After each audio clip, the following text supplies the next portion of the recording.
നമുക്ക് കഴിക്കാൻ പറ്റിയ ഒരു നല്ല തക്കാളിക്കറിയാണ്. തക്കാളി എടുത്തിട്ടുണ്ട്, കുറച്ച് തക്കാളി അരച്ചും വെച്ചിട്ടുണ്ട്. പിന്നെ ഇത് പച്ചമുളകും കരിവേപ്പില, കുറച്ച് വെളുത്തുള്ളി, ഇഞ്ചി, ഗരം മസാല, മഞ്ഞൾപ്പൊടി, മുളക് പൊടി, മല്ലിപ്പൊടി, കടുക്. ഇങ്ങനെ നമ്മൾ വെളിച്ചെണ്ണ വെച്ചിട്ടുണ്ട്. കുറച്ച് കടുകിട്ട് കടുക് പൊട്ടിക്കുന്നു. കടുക് പൊട്ടിക്കഴിയുമ്പോൾ നമ്മൾ ഫസ്റ്റ് ഇടുന്നത് ഇഞ്ചി വെളുത്തുള്ളിയാണ്. കടുക് പൊട്ടിയിട്ടുണ്ട്, നമ്മൾ ഇഞ്ചി വെളുത്തുള്ളി ഇടണം. പിന്നെ അതിലേക്ക് ഉടനെ തന്നെ അരിഞ്ഞ് വെച്ച പച്ചമുളകും കറിവേപ്പിലയും കൂടി ഇടണം.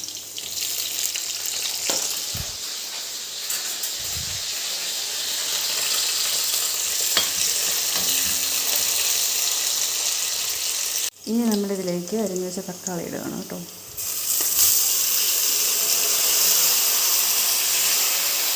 അതിൻ്റെ കൂട്ടത്തിൽ തന്നെ അരച്ച് വെച്ചേക്കുന്ന തക്കാളിയുടെ പഴുപ്പും കൂടി ഇടാം.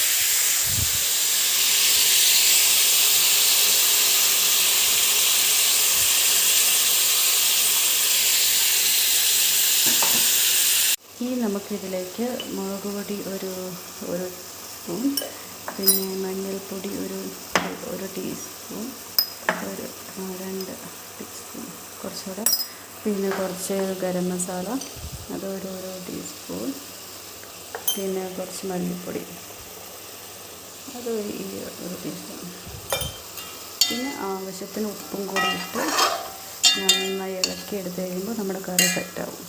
അപ്പം നമ്മുടെ ടേസ്റ്റി ആയിട്ടുള്ള തക്കാളി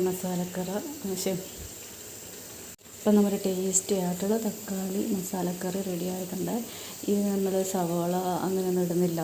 ഇതിൻ്റെ ബേസ് എന്ന് പറഞ്ഞാൽ വെളുത്തുള്ളി ഇഞ്ചിയൊക്കെയാണല്ലോ. അപ്പോൾ അത് ചപ്പാത്തിക്കും അങ്ങനെയുള്ള ഐറ്റംസിനൊക്കെ ബെസ്റ്റായിരിക്കും കേട്ടോ. നല്ലൊരു മസാലക്കറി, ഒരു നോൺ വെജ് ഫീലൊക്കെ കിട്ടും. നിങ്ങളെല്ലാവരും ട്രൈ ചെയ്ത് നോക്കപ്പോൾ. സെറ്റായിട്ട് നല്ല ജ്യൂസി ആയിട്ട് വന്നിട്ടുണ്ട്.